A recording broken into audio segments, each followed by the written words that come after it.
AP CM Chandrababu Naidu రేపు అంటే April 2న మంత్రివర్గ విస్తరణ చేసేందుకు రంగం సిద్ధం చేశాడు. 4 లేదా 5 మంత్రులకు ఉద్వాసన పలకాలని మొదటి నుండి కూడా చంద్రబాబు నాయుడు భావిస్తున్నారు. ఇక వారి స్థానంలో కొత్త వారిని తీసుకోనున్నారు. ఈ నేపథ్యంలో చంద్రబాబు నాయుడుకు గవర్నర్ నరసింహన్ పెద్ద షాక్ ఇచ్చాడు. వైకాపా నుండి పలువురు ఎమ్మెల్యేలు తెలుగుదేశంలో జాయిన్ అయ్యారు. వారిలో 3 లేదా 4 మంత్రివర్గంలోకి తీసుకోవాలని చంద్రబాబు నాయుడు భావించాడు. అయితే అందుకు గవర్నర్ నో చెప్తున్నాడు. పార్టీ ఫిరాయించిన వారితో తాను మంత్రిగా ప్రమాణ స్వీకారం చేయించలేను అంటూ ముందే సీఎం చంద్రబాబు నాయుడుకు గవర్నర్ తేల్చి చెప్పినట్లుగా ప్రచారం జరుగుతోంది.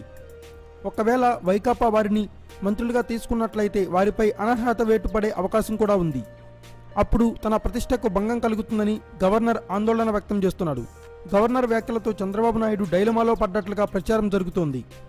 రేపు కొత్త మంత్రుల కొలువు తీరడం ఉందా లేదా అనేది తెలియాల్సి ఉంది. గవర్నర్ను ఒత్తిడి చేసి వైకాపా నుండి వచ్చిన ఎమ్మెల్యేలతో మంత్రులుగా ప్రమాణ స్వీకారం చేయించాలని చంద్రబాబు భావిస్తున్నాడట. మరి రేపటి వరకు ఏం జరుగుతుందో చూడాలి. Thanks for watching. Please subscribe our channel.